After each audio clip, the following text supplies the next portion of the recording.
સમી તાલુકાના દાદર ગામના અજમલભાઈ ચૌધરીના અપહરણ અને મારપીટ મામલે ન્યાયની ગર્જના। રાધનપુર તાલુકાના સિનાડ ગામ સ્થિત લાખણેશ્વર મહાદેવ મંદિર ખાતે ચૌધરી સમાજની ગાદી પર યોજાયેલા સમાજ સંમેલનમાં સમી તાલુકાના દાદર ગામના અજમલભાઈ ચૌધરીના અપહરણ અને મારપીટના મામલે ભારે રોષ વ્યક્ત કરવામાં આવ્યો। અજમલભાઈ ચૌધરીએ આરોપ લગાવ્યો કે બનાસકાંઠા જિલ્લાના દેવ દરબાર જાગીર મઠના અનુયાયીઓએ તેમનું અપહરણ કરીને મારપીટ કરી હતી। તેમણે સમગ્ર ઘટનામાં નિષ્પક્ષ તપાસ અને કડક કાર્યવાહી સાથે ન્યાયની માંગ કરી। સંમેલનમાં સમાજના આગેવાનોએ એક સ્વરે જણાવ્યું કે જો અજમલભાઈ ચૌધરીને સમયસર ન્યાય નહીં મળે તો ચૌધરી સમાજ ગાંધીનગર સુધી ઉગ્ર લડત લડશે।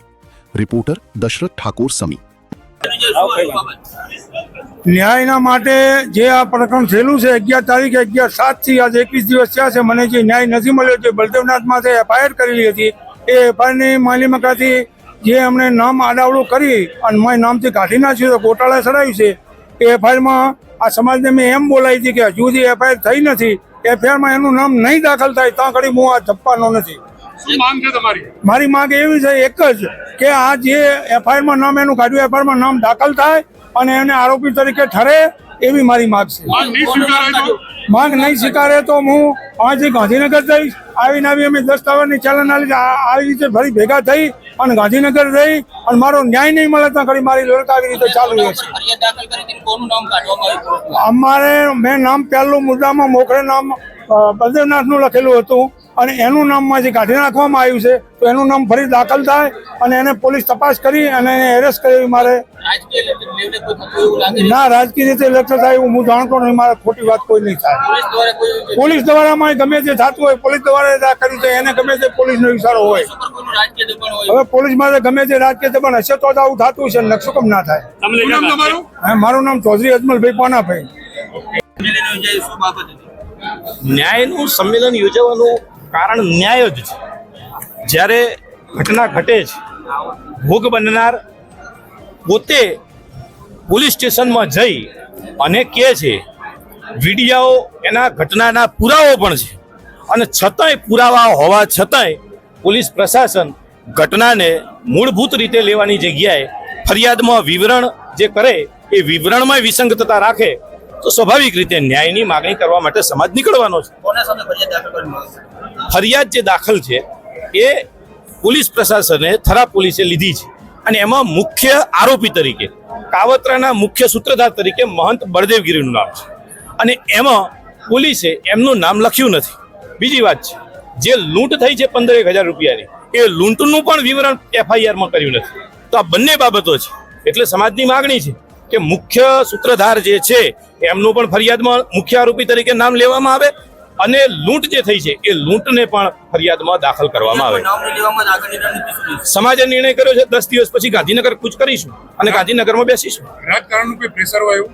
રાજસત્તાનું કામ કરવાની છે, રાજકારણને એનું કામ કરવાનું છે, એ એમનું કામ ચાલુ રાખે, જે કરવું હોય કરે।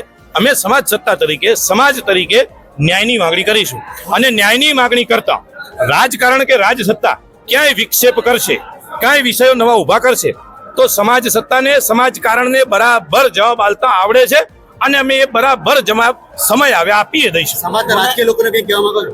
રાજકીય લોકો જે સમાજના છે એમને વિનંતી છે કે ભાઈ આ જે ઘટના ઘટી છે એ ઘટનાને તમે નિષ્પક્ષ રીતે તટસ્થ રીતે જાણો, સમજો અને જિલ્લા પોલીસ વડાને ભલામણ પણ કરો કે ભાઈ આ ઘટનાની યોગ્ય અને ન્યાયિક તપાસ થાય। આ લોકો ગુનાહિત ઇતિહાસ ધરાવે છે, તેમની સામે પાસા હેઠળ કાર્યવાહી કરવામાં આવશે। આગામી શું કામ છે તમારો? આભાર છે પોલીસનો, પાસા હેઠળ પોલીસે કર્યું તો પોલીસનો આભાર।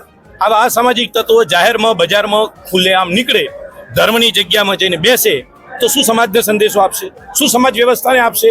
કાલ સવારે મારી તમારી બેન દીકરીઓને આ જ અસામાજિક તત્વો છે, આ જ લુખાઓ છે કે જે બળાત્કાર ગુનાઓ કરે છે, જે પાસાને ટાડાઓ હેઠળ જાય છે, આ જ લુખાઓ છે, તો આમને સમાજ વ્યવસ્થાની અંદર રાખવાનો કોઈ અધિકાર નથી, એમનો કોઈ રાખવાય ન જોઈએ। એટલે પોલીસે જે કર્યું છે એ સારું છે। શું નામ તમારું?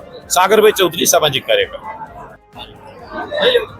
આજે પૂરા ગુજરાતને ખ્યાલ છે કે છેલ્લા 20 દિવસથી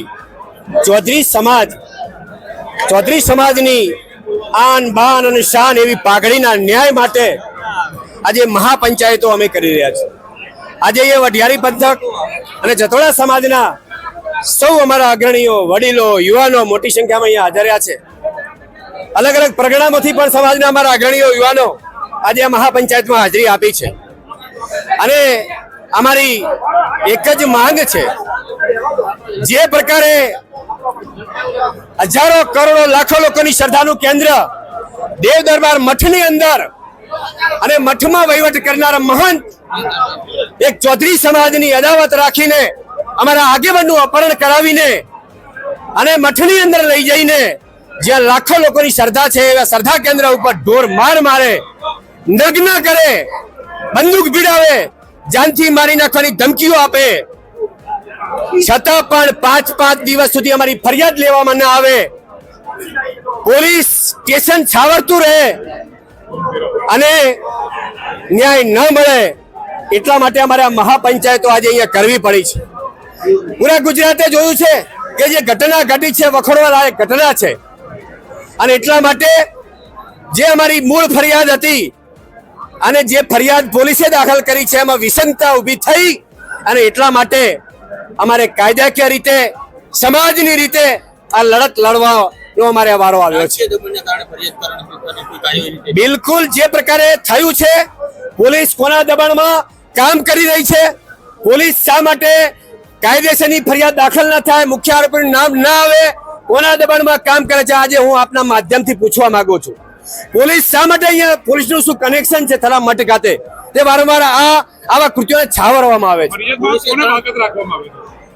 પોલીસ જે મેન અપહરણ કરાવનાર છે, જે દેવ દરબાર મઠના મહંત છે બળદેવ નાથને પોલીસ છાવરી રહી છે, એમને મદદ કરતી હોય એવું પહેલા તબક્કે ચૌધરી સમાજને અને અન્ય સમાજને 18 આલમને લાગી રહ્યું છે. અત્યારે અમે 10 દિવસનું અલ્ટિમેટમ આપ્યું છે. જો 10 દિવસની અંદર મૂળ આરોપીનું નામ ફરિયાદમાં દાખલ કરવામાં નહીં આવે અને બાકીની 5 માંગણીઓ અમે અહીંયા સંભળાવી છે, એ 5 માંગણીઓ અમારી સંતોષકારક સરકાર કઈ નિવેડો નહીં લાવે તો 10 દિવસ પછી ન છૂટકે અમારે ગાંધીનગર કૂચ ન્યાય માટે કરવી પડશે અને એમાં જે કઈ પણ પરિસ્થિતિ ઊભી થશે એમાં સરકારની, પોલીસ તંત્રની જવાબદારી રહેશે. આરોપીઓ ગુનાહિત ઇતિહાસ ધરાવે છે, 3 સામે પાસા હેઠળ કાર્યવાહી કરવામાં છે. અગાઉ એક આરોપી છે, કોઈ પાસા હેઠળ. એટલા માટે તો આજે કાયદા ગુજરાતમાં બે ચાલતા હોય એવું લાગી રહ્યું છે. મેં અગાઉ પણ કહ્યું છે કે કોઈ ગ્લાસ ફેંકે અને એને 307 જેવી પોલીસ ગુનાઓ દાખલ કરે, એને 6 મહિના જેલમાં રાખે. જ્યાં આખા ગુજરાતે ઘટના જોઈ છે, 5-5 દિવસ, 20-20 દિવસ ન્યાય માંગવા પડે. આમાં 307 જેવી કલમો પણ લગાવવામાં નથી આવી. મારું નામ ભેમાભાઈ ચૌધરી.